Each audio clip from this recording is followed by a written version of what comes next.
Guys, we're in Vegas at the HFA Show. We made our way from California to Vegas, and now we're gonna go in. We're just gonna go through and we're gonna try all the equipment because we're not going to the gym today. So I'm just gonna do a full body workout, get a pump, try some new stuff, and see what's available. Let's go.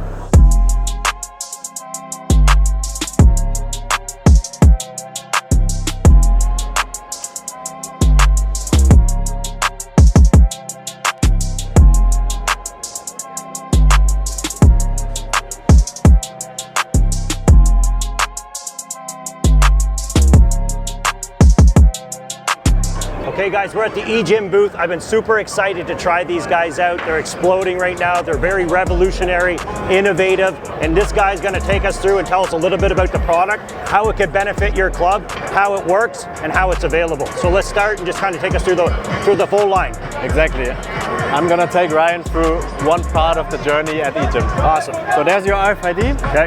Just hold it onto our fitness hub, which is our assessment center. And we're gonna create your personal eGym ID. Okay.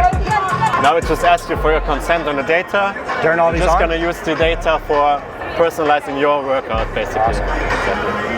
And you're all set. Ready to You go. created your ID now. So at the fitness hub, we could do some assessments now. Okay. Which I wouldn't do now. Yeah, we don't need to. Yeah, for sure. Now we can head to one of the machines and set you up there. Okay, let's do it. So high row, neutral grip row. Yeah. Okay. Take us through the whole row. Yeah. So we've got a high row or neutral grip. Yeah. We've got your personalized RFID, just log onto the machine. So now it asks for a trainer because we're gonna set up the machine for your personal range of motion. I've got trainer rights and we can set you up. You can take a seat. And first thing is we're gonna adjust the seat height. Okay. So that you've got about a 90 degrees angle on your... Gonna set it up a little bit higher. Something like that. If you grab the kinematic, does it feel good now? Yeah, feels good. All right. Then next, now we're gonna select your starting point. You wanna get like almost full extension, slight bend still. All right. Is that good? Yeah, we need to go a little further. A little further? Yeah. Like that? A little more. That's good. All right. And now we're gonna set up the end position. This is dependent on your flexibility. Is that right? That's good. Yeah. All right. There you go. So now you're going to do a strength test to get your personalized training weight. Okay. 3 strength tests. The first one, take it easy and slow. Second one a bit more, and then the third one, full power. All right.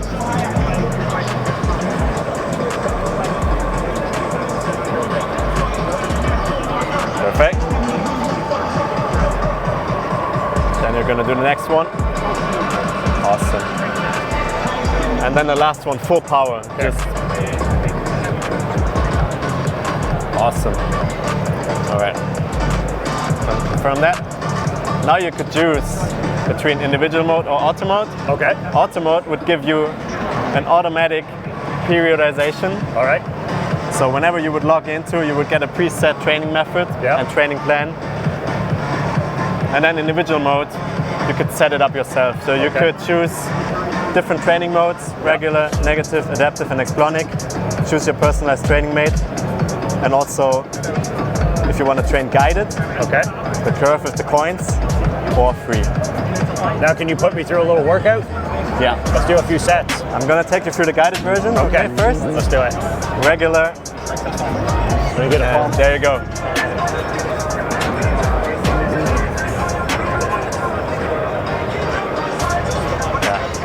Try to collect all the points. Gives you guidance on how fast you should execute the movement for maximum muscle stimulus.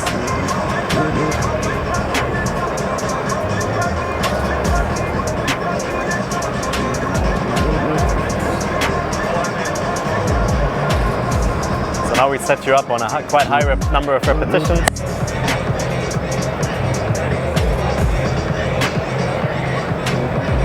So 20 reps would be within the endurance upper end of the hypertrophy range, kind of.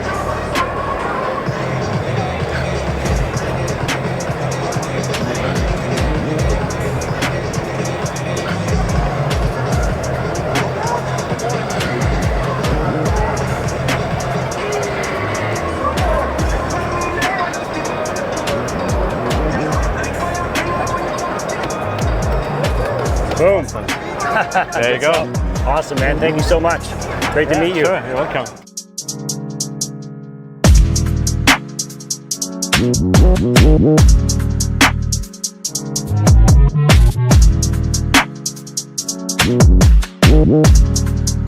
Slow your concentric, try to pause in the isometric hold. You can be really strong, but be really slow, right? We're lifting weights last night.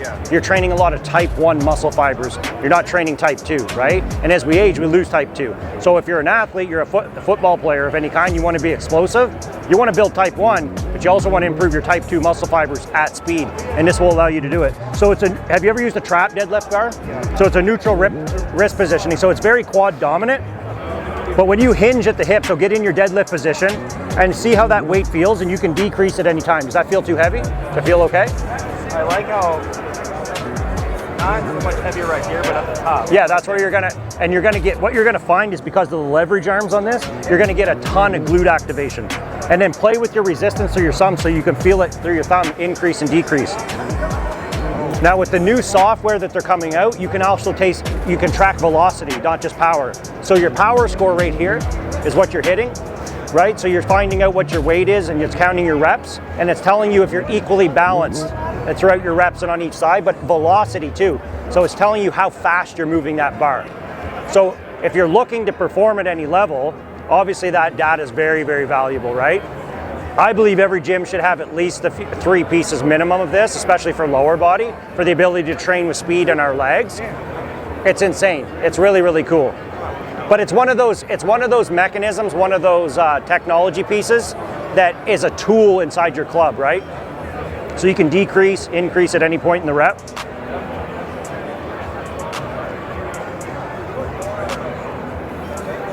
So obviously right now you're very quad dominant in your move. Yeah, a little bit more of a hinge.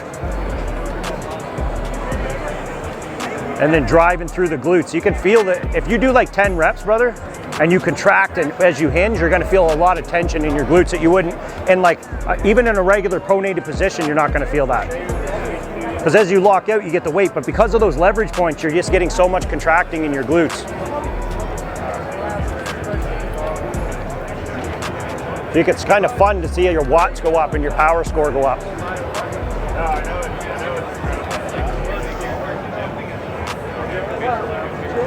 Then get to the top, go to the top, lift it all the way up, load yourself. Increase the load. Feel it pulling you down, and then just fight it down.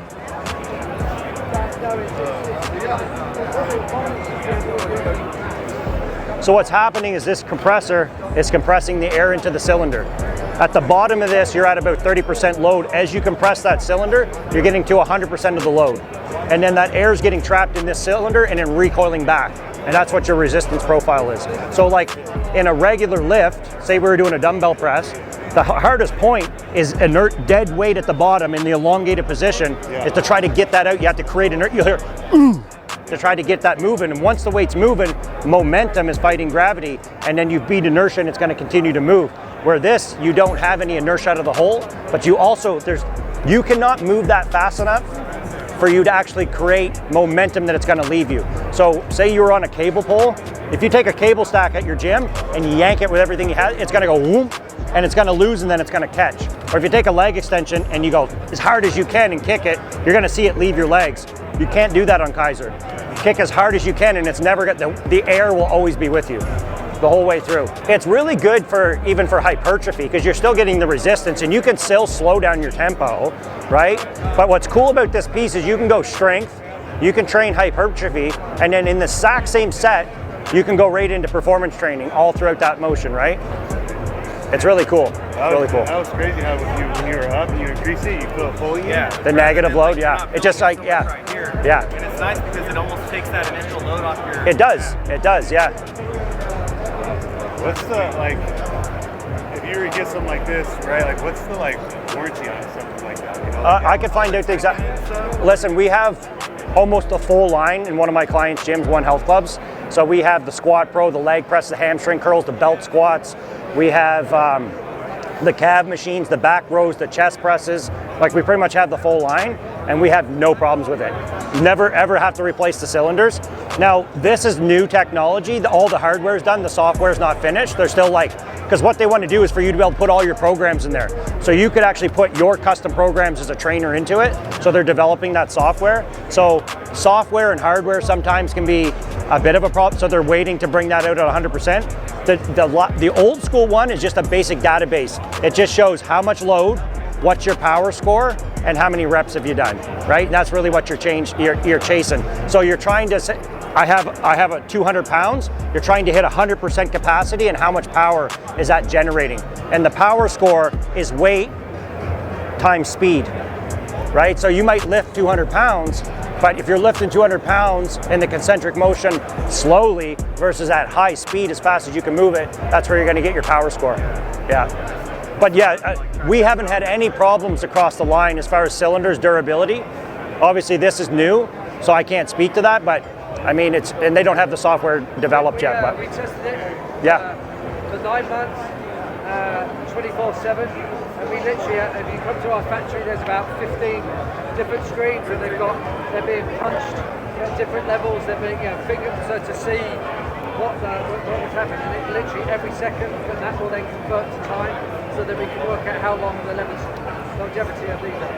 So we do a lot of testing before we even go live, just to make So with something like this, it looks like it needs a power supply. one power supply for 8. Well, the compressor does 8 machines. So you have one socket, and then it does 8 machines. And the compressor is hidden, it's in the back room, and you can run that coil, the wire, under your flooring, so you don't even see it in the gym or down a pole.